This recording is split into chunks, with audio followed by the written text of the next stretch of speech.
अगर आप सफलता चाहते हैं तो हमारे साथ बने रहना पड़ेगा आपको। अगर आप सफलता चाहते हैं तो आपको हमारे साथ बने रहना पड़ेगा।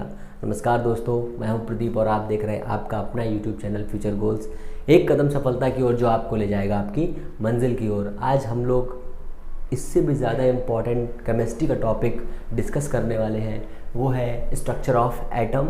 एटम में कुछ विशेष टॉपिक मैं आपको बताऊंगा जिससे एग्ज़ाम में क्वेश्चंस बनेंगे ही बनेंगे और आप उन क्वेश्चंस को सॉल्व करके आसानी से समझ सकते हैं कि कैसे क्वेश्चन एग्ज़ाम में आएंगे।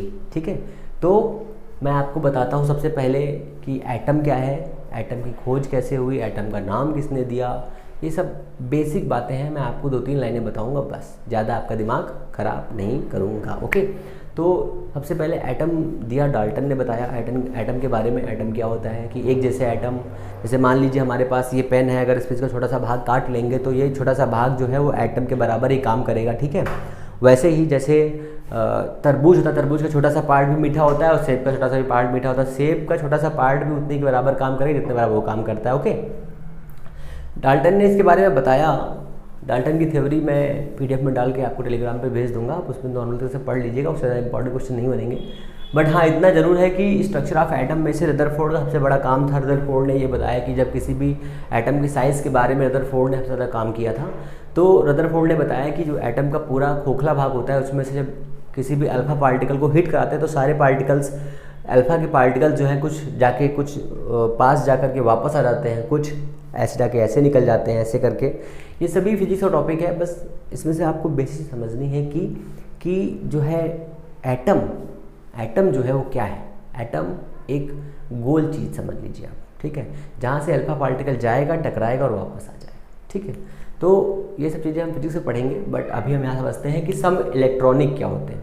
ठीक है, सम इलेक्ट्रॉनिक से पहले मैं स्ट्रक्चर ऑफ एटम की एक इम्पॉर्टेंट चीज़ और बताता हूँ कि रिप्रेजेंटेशन कैसे करते हैं। जैसे रिप्रेजेंटेशन करना है हमें सोडियम का, सोडियम Na, सोडियम होता है 11 और यहाँ लिखेंगे 23। तो ये हमारा होता है एटॉमिक नंबर, एटॉमिक नंबर, और ये होता है हमारा मास नंबर। ठीक है, ये दो हो गए। ये हमारा रिप्रेजेंट, या इसको हम ऐसे रिप्रेजेंट कर सकते हैं Z, यहाँ लिखेंगे A, यहाँ लिखेंगे M।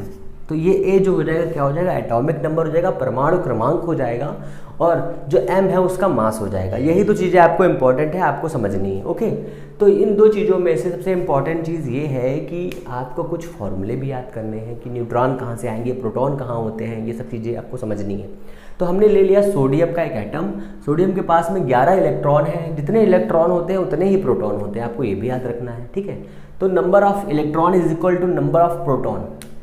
तो यहाँ मैं लिखता हूँ, इसको साफ कर देता हूँ, पहले मैं ये साफ कर देता हूँ। ठीक है, तो मैं अब लिखता हूँ आपके लिए number of electron is equal to number of proton. ये एक बेसिक कॉन्सेप्ट है, आप इसको ऐसे याद रखिए, E इज इक्वल P। ठीक है, इलेक्ट्रॉन और प्रोटॉन के नंबर्स जो होते हैं इक्वल होते हैं। इलेक्ट्रॉन पे नेगेटिव चार्ज होता है, प्रोटॉन पे कैसा चार्ज होता है, पॉजिटिव चार्ज होता है। ओके, तो अब यहाँ पर सोचने वाली बात ये है कि ये हमारा एक एटम है, इस एटम के बीच में एक न्यूक्लियस है, न्यूक्लियस में प्रोटॉन और प्लस न्यूट्रॉन रहते हैं। जहाँ पर प्रोटॉन और न्यूट्रॉन रहते हैं उसे हम न्यूक्लियॉन कहते हैं। मतलब प्रोटॉन और न्यूट्रॉन को ऐड करने पर जो आएगा उसे हम कहते हैं न्यूक्लियॉन। ओके, और यहाँ पर इलेक्ट्रॉन राउंड करते रहते हैं, घूमते फिरते रहते हैं, टहलते रहते हैं ऐसे करके। ठीक है, ऐसे घूमते रहते हैं। यहाँ पे नंबर्स आप लिख सकते हो, कुछ भी नहीं। तो ये हो गया इलेक्ट्रॉन प्रोटॉन बराबर हो गया। अब यहाँ से एक फॉर्मूला आता है मास नंबर का। मास नंबर क्या होता है, जो न्यूक्लियॉन की संख्या होती है वही होता है मास नंबर। तो मास नंबर क्या होता है आपका, मैं यहाँ लिखता हूँ आपके लिए फॉर्मूला, मास नंबर। तो मास नंबर कितना हो गया आपका, proton plus neutron is equal to M। यही बस फार्मूला आपको याद रखना है। ठीक है, प्रोटॉन प्लस न्यूट्रॉन। अगर अब हमारे पास यहाँ पर मास नंबर है, यहाँ पर इसका इलेक्ट्रॉन नंबर दिया हुआ है, एटॉमिक नंबर दिया हुआ है। एटॉमिक नंबर किसके बराबर होता है, बराबर होता है number of electron, number of proton. तो मैं लिखूँगा यहाँ पर E is equal P is equal 8N, मतलब एटॉमिक नंबर, ये बराबर लिख दूँगा। तो ये 11 हमारे पास क्या है, इलेक्ट्रॉन है, ठीक है, या प्रोटॉनों की संख्या है, तो हमने लिखा 11 प्लस न्यूट्रॉन हमको निकालने हैं बराबर 23। इसको इधर लेके आइए तो n कितना हो जाएगा, n हो जाएगा हमारा 12। तो ये हमारा हो गया न्यूट्रॉन के नंबर्स। ठीक है, सिंपल है ना। तो ऐसे करके जो हम इलेक्ट्रॉन, प्रोटॉन, न्यूट्रॉन आसानी से किसी भी एटम में निकाल सकते हैं। आपको ये याद रखना है। अगर स्क्रीनशॉट लेना है तो ले लीजिए आप। ठीक है, ओके, फिर आगे चलते हैं इसके। अब हम लोग क्या पढ़ेंगे इसमें, अब हम लोग पढ़ेंगे सम इलेक्ट्रॉनिक क्या होते हैं। मैं सिर्फ डेफिनेशन बताने वाला हूँ, कुछ एग्जांपल बताऊंगा आपको। निकालना तो मैंने आपको बता दिया कैसे निकालते हैं। इसमें से ज़्यादा तो इसमें से एक ही दो क्वेश्चन बन सकते हैं, बस छोटे छोटे से आप आसानी से कर लोगे, मुझे भरोसा है आपके ऊपर पूरा का पूरा। हालांकि मैं आपको कुछ बता देता हूँ फिर भी।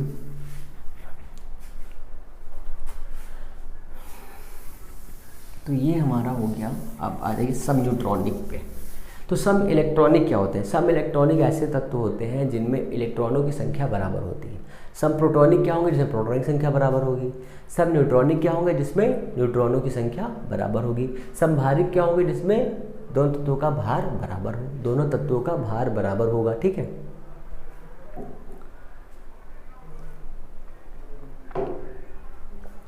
फिर जो है और क्या है इसमें, इतना दे दिया। अब इलेक्ट्रॉनिक के एग्जांपल, जैसे सोडियम है, सोडियम में कितना होता है, 11 होता है। अब सोडियम में से एक इलेक्ट्रॉन निकल गया तो कितना हो गया, 10। ठीक है, प्लस बन गया। मैग्नीशियम का 12 है, 2 इलेक्ट्रॉन निकल गए, कितना बचा, 10। एल्युमिनियम Al 13 होता है, 3 निकल गए तो कितना बचा, 10। ये सब इलेक्ट्रॉनिक है। संभारिक में क्या होता है, भार समान होते हैं, मतलब ऊपर वाली जो वैल्यू होती है बराबर होती है। ठीक है, यहाँ देखो 40 लिखा है, संभारिक है। 18 ऑर्गन 40, 20 ऑर्गन 40। ठीक है, ऐसे ही सम न्यूट्रॉनिक होता है। ठीक है, सम न्यूट्रॉनिक में क्या होता है, न्यूट्रॉन इक्वल होते हैं, न्यूट्रॉन इक्वल होते हैं। तो न्यूट्रॉन कैसे निकालेंगे, 13 से 6 घटाओ कितना बचेगा, 7। इसमें से घटाओ कितना बचेगा, 7। सम न्यूट्रॉनिक हो गया। इसमें से ज़्यादा क्वेश्चन सिंपल से क्वेश्चन बनेंगे, आप आसानी से सॉल्व कर लोगे। अच्छा, सबसे इंपॉर्टेंट टॉपिक पे उसके बाद आते हैं कि सम इलेक्ट्रॉनिक के बाद में क्या आता है। इसमें आता है ऑफ-बाउ का नियम। इस नियम से पहले हम थोड़ी और एटम की बेसिक स्ट्रक्चर और उसके बारे में पढ़ेंगे। ये तो हमने आपको पढ़ा दिया ना कि इलेक्ट्रॉनिक, सम प्रोटॉनिक, सम न्यूट्रॉनिक क्या होते हैं। अब इसमें पढ़ना है हमें कि अगर एक एटम के पास में कोई अल्फा पार्टिकल आके हिट करता है, हिट करने के बाद क्या होता है, हिट करने के बाद में क्या होता है। तो हमने मान लिया कि अल्फा कण की जो वेलोसिटी है, ठीक है, वेलोसिटी भी मान लीजिए, और उसका जो एटॉमिक नंबर है वो कितना है, 2 इलेक्ट्रॉन्स। वो आके टकराएगा एटम से, टकराने के बाद में क्या होगा, वो टूट सकता है, वापस जा सकता है, मुड़ सकता है, किधर भी जा सकता है। ठीक है, ये हो सकता है इसमें।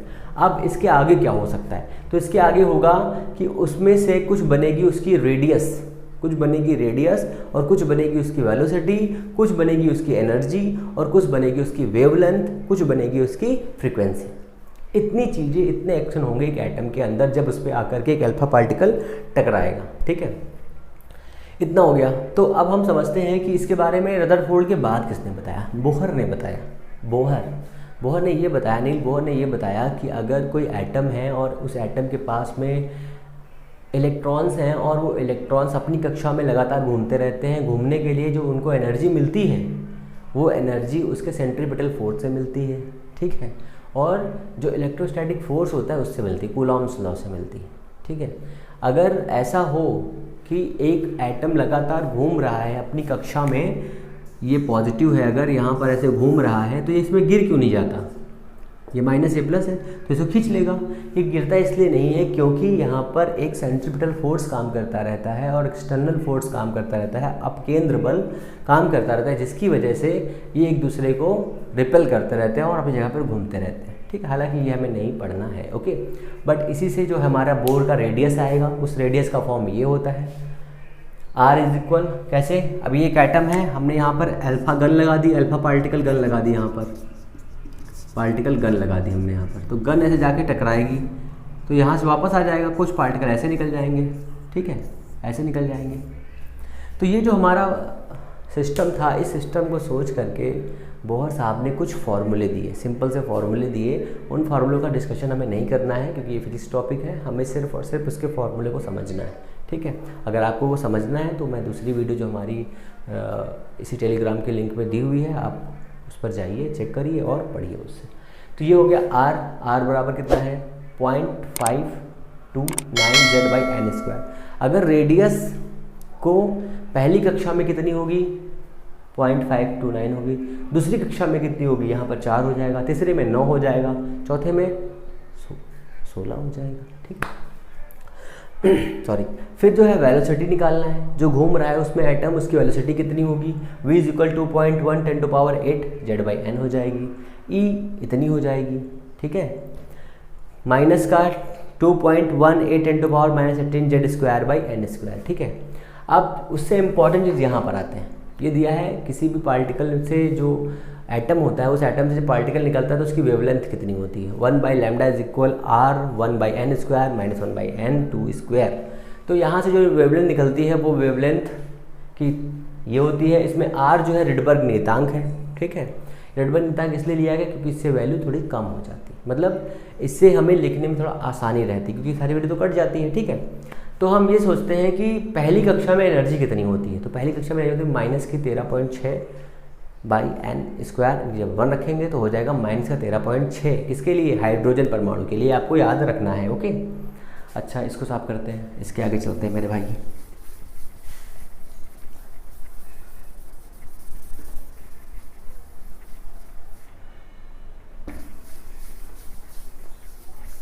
चलो, ये तो साफ ही नहीं हो रहा, कोई बात नहीं, मैं दूसरा ले लेता हूँ मार्कर, ठीक है। इतना हो गया।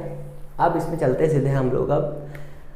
अब इसमें एक क्वेश्चन और आता है कि जो 1/λ दिया है, इसमें लैम्डा में कौन सा दृश्य प्रकाश होगा, कौन सा अवरक्त होगा, कौन सा पराबैंगनी, कौन सी व्योम है। तो ये आपने सीरीज़ पढ़ी होगी, लाइमन, बायमन, पास्चन, ब्रैकेट, फुंड। तो लाइमन जो है वो पराबैंगनी देता है, बामर दृश्य देता है, लाइमन, बामन, पास्चन अवरक्त देता है, फुंड भी, और बाकी जितनी भी हैं वो सभी अवरक्त देती हैं, ठीक है। इतना हो गया। चलिए, इसमें आगे हम चलते हैं आपबाउ के नियम पर। आपबाउ ने हमें ये बताया कि अगर हम किसी भी एलिमेंट का इलेक्ट्रॉनिक कॉन्फ़िगरेशन करते हैं तो कॉन्फ़िगरेशन करने के लिए क्या तरीका इस्तेमाल किया जाना चाहिए। तो उन्होंने बताया कि n+l की वैल्यू जिसकी ज़्यादा होगी वो बाद में आएगा, जिसकी कम होगी वो पहले भरा जाएगा, ठीक है। यही रूल बताया आपको, यही रूल याद रखना है कि n+l। तो हम आपको एक बताते हैं इलेक्ट्रॉनिक कॉन्फ़िगरेशन कैसे करना है। तो हम ले लेते हैं, सबसे पहले हमारा फेवरेट जो है सोडियम है, तो हम सोडियम ले लेते हैं। सोडियम क्योंकि सोडियम है,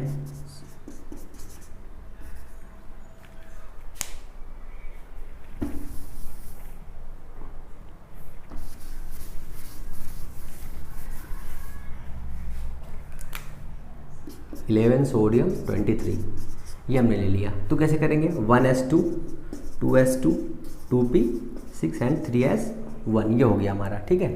अब आप इसमें चेक करिए, ये हमारा है n और ये हमारा है s। तो n+l, l क्या होता है, क्वांटम नंबर के अकॉर्डिंग्स। अभी मैं क्वांटम नंबर इसके बाद बताऊंगा आपको क्वांटम नंबर क्या होता है। क्वांटम नंबर किसी भी इलेक्ट्रॉन की पोजीशन, स्थिति, ऊर्जा और उसके चक्रण के बारे में बताता है, ठीक है। जहाँ पर मुख्य क्वांटम संख्या n से रिप्रेजेंट करते हैं, l से उसकी उप ऊर्जा स्तर को रिप्रेजेंट करते हैं, और जो m होता है उससे उसका जो अभिविन्यास होता है, कॉन्फ़िगरेशन होता है, उसे रिप्रेजेंट करते हैं, और जो s होता है उस s से चक्रण प्रदर्शित करते हैं, ओके। तो यहाँ पर हम आ जाते हैं इस पर। तो ये हो गया हमारा n। इस वाले के लिए पहले हम निकालते हैं 1s2 के लिए निकालते हैं n+l। तो इसके लिए n कितना है 1, s के लिए l की वैल्यू मैं यहाँ लिख देता हूँ, l के लिए s p d f 0 1 2 3। तो इसके लिए n कितना हो जाएगा 0, तो ये हो गया 1। देखो यहाँ पे हमने लिखा 1। फिर 2s2 के लिए आ जाओ, तो कितना हो जाएगा n+l कितना हो जाएगा 2, यहाँ पे आ गया 2, देखिए। फिर देखिए 2p6 पे आ जाइए, 2p6 2 के लिए n है 2 + 6, इसके लिए कितना हो जाएगा p के लिए 1, ये हो जाएगा 3, देखिए 2 के बाद 3 आया है। फिर 3s2 पे 3s1 पे आ जाइए, तो इस पर क्या हो जाएगा हमारा 1 पे हो जाएगा 3 + 0, कितना हो जाएगा 3। अब देखिए यहाँ पर 2 3 हैं, आप कहेंगे कि सर ये वाला तो पहले कर सकते हैं, ये वाला बाद में कर सकते हैं। तो ऐसा नहीं है, आपको ये याद रखना है कि जैसे जहाँ पर वैल्यू बराबर आ जाएगी तो वहाँ पर जहाँ पर जिसकी वैल्यू n की वैल्यू कम होगी, पहले n की वैल्यू कम वाला पहले रखेंगे, बाद में n+l की वैल्यू में जो n ज़्यादा होगा उसको बाद में रखेंगे, ठीक है। ये आपको याद रखना है, बस आपबाउ के नियम में इतना ही है, आपको यही याद रखना है, बाकी इसमें और कुछ इम्पोर्टेंट चीज़ नहीं है।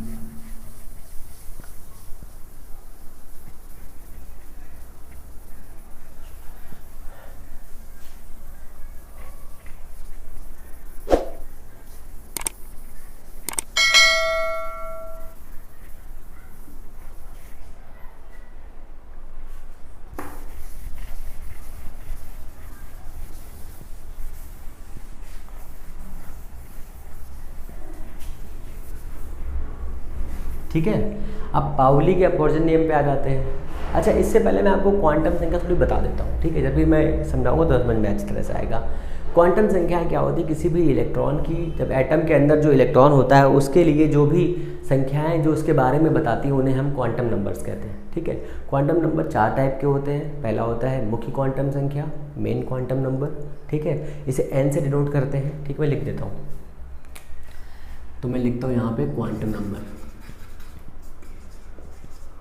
क्वांटम नंबर, क्वांटम नंबर मैं शॉर्ट फॉर्म में लिखूंगा n, ठीक है। ये क्या करते हैं, मुख्य क्वांटम संख्या है। क्वांटम संख्या क्या करती है, आकार बताता है, किसका, साइज, एटम का साइज बताता है, ठीक है, या मुख्य ऊर्जा स्तर को बताता है, ऐसे भी कह सकते हैं, ठीक है। फिर दूसरा है एजीमुथल एल, ठीक है, मतलब द्विगुणित क्वांटम संख्या एल। ये क्या बताता है, ये उप ऊर्जा स्तर बताता है, ठीक है, उप ऊर्जा स्तर बताता है, उप ऊर्जा स्तर ये बताता है, उप ऊर्जा स्तर, उप ऊर्जा स्तर बताता है, ठीक है, उप ऊर्जा स्तर, स्तर बताता है, okay. S N L M, M के लिए क्या बताता है, एम बताता है आपका अभिविन्यास, अभिविन्यास, अभिविन्यास बताता है। एस चक्रण बताता है, ठीक है। अब आपको एग्जांपल बताते हैं एक। तो पहले एल की value S P D F के लिए कितनी होती है, 0 1 2 3, ठीक है।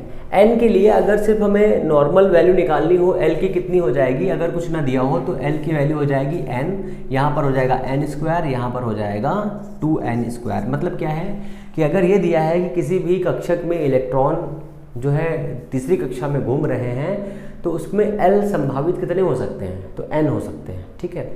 पूछेगा कि m की वैल्यू संभावित कितनी हो सकती है, तो n स्क्वायर की वजह से मान लीजिए कि एक इलेक्ट्रॉन दूसरी कक्षा में घूम रहा है, ठीक है, दूसरी कक्षा में घूम रहा है, तो l की वैल्यू कितनी होगी, 2 हो सकती है। फिर ये पूछ सकता है कि m की टोटल कितनी वैल्यू हो सकती है, तो 2 का स्क्वायर कर दीजिए, 4 हो सकती है। फिर ये पूछ सकता है कि s की टोटल कितनी वैल्यू हो सकती है, तो 2n स्क्वायर हो सकती है, ये हो सकता है, ओके।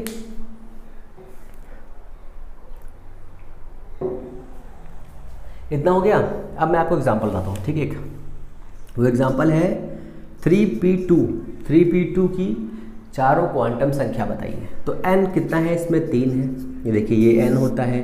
अब इसमें l की वैल्यू निकालनी है, l के लिए, p के लिए l कितना होता है, 1, तो ये हो गया 1। अब इतना दिया हुआ है, m की वैल्यू l से कैसे निकालते हैं, तो ये इसके लिए होता है 2l + 1।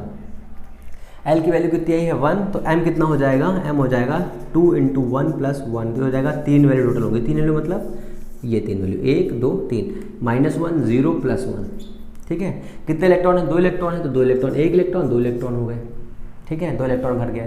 तो s कितना हो जाएगा, -+1/2, तो +1/2 ऊपर होगा तो +1/2, नीचे होगा तो -1/2।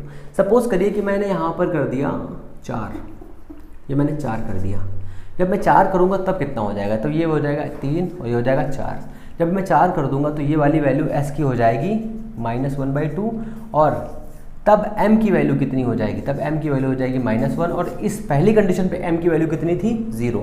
पहली कंडीशन m की वैल्यू 0 थी, अब है m की कंडीशन -1, ठीक है। ये हमारा हो गया था क्वांटम नंबर। अब क्वांटम नंबर के आगे हम लोग समझेंगे पाउली का अपवर्जन नियम।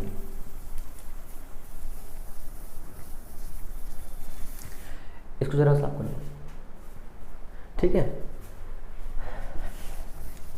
तो ये हमारा इतना हो गया बेसिक। इसमें जो है बाकी जो है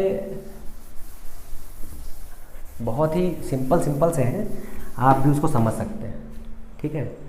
तो ये साफ़ नहीं हो रहा है, मैं इसको साफ़ कर लेता हूँ सही से, जिससे आप आसानी से साफ़ हो जाए।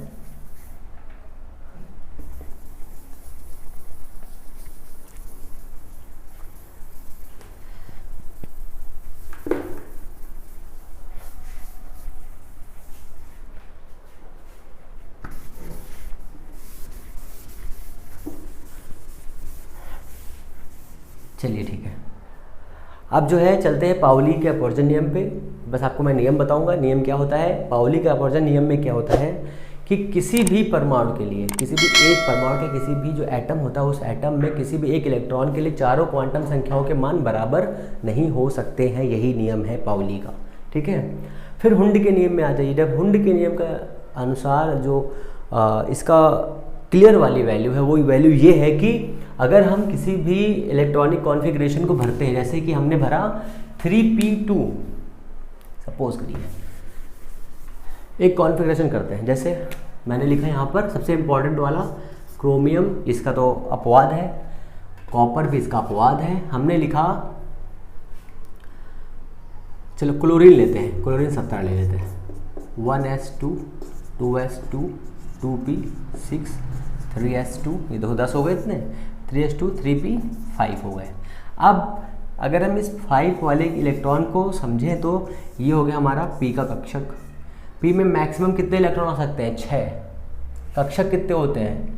s p d f। यहाँ लिखिए कक्षक, इलेक्ट्रॉन की संख्या। कक्षक कितने हैं? इसमें 1 है, इसमें 2 है, इसमें 3 है यार, ये 5 है और ये 7 है। मैक्सिमम इलेक्ट्रॉन 2 हो सकते हैं, इसमें 6 हो सकते हैं, इसमें 10 हो सकते हैं, इसमें 14 हो सकते हैं। ठीक है, तो हमने इसमें भरा इलेक्ट्रॉन, चलिए 5 है हमारे पास। पहले इलेक्ट्रॉन ऐसे भरेंगे, पहले सारे के सारे जो होंगे वो क्लॉकवाइज होंगे, मतलब प्लस वाले होंगे। फिर जो दोबारा भरेंगे वो कैसे होंगे? एंटी क्लॉकवाइज, मतलब माइनस के। यही हुंड का नियम कहता है सबसे पहले आप अयुग्मित इलेक्ट्रॉनों से सारे के सारे कक्षक भर दीजिए, फिर जो इलेक्ट्रॉन बचे उनको दोबारा भरिए।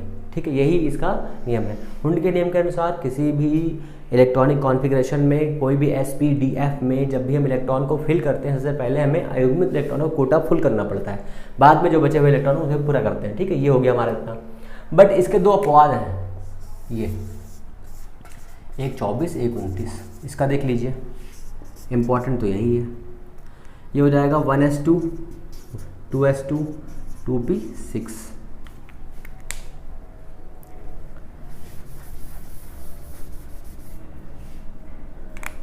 टू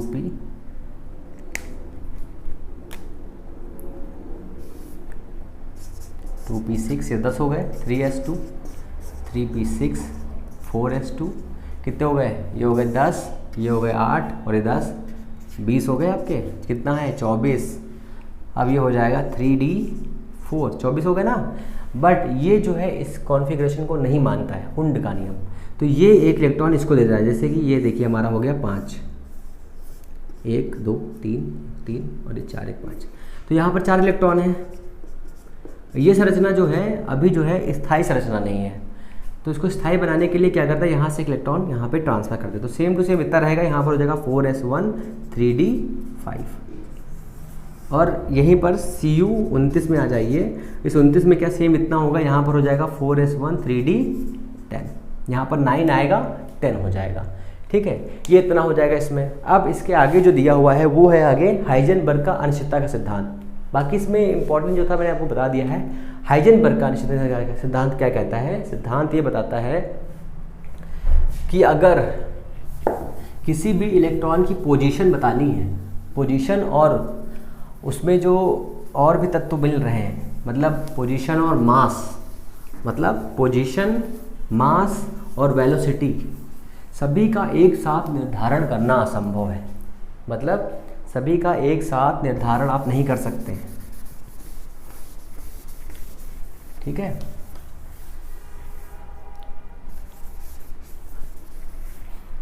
आज पता नहीं क्या हो गया, ये साफ भी नहीं हो रहा सही से।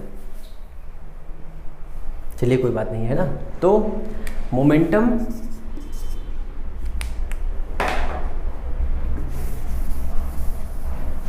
अब साफ होगा ये। मोमेंटम और position, delta momentum delta position का एक साथ निर्धारण नहीं कर सकते, यही रूल है भैया। बस जब से यही पूछेगा फॉर्मूला, अगर इसको और मॉडिफाई कर देगा तो m डेल्टा v कर देगा, डेल्टा x कर देगा और यहाँ पर कर देगा h/4π।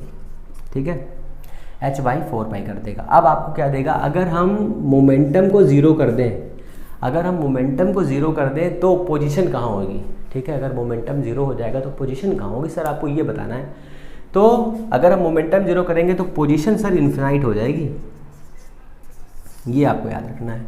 अगर हम पोजीशन को 0 करते हैं तो मोमेंटम भी इन्फिनाइट हो जाएगा, आपको ये भी याद रखना है। इसके आगे जो दिया हुआ है प्लांक का क्वांटम सिद्धांत पोटेंशियल इफेक्ट, वो मैं इस वीडियो के नीचे डिस्क्रिप्शन में उसका लिंक डलवा दूंगा। मैंने वो पढ़ा रखा है पहले से फिजिक्स के टॉपिक में, आपको वहीं से इसको क्लियर कर लेना है, ठीक है ना।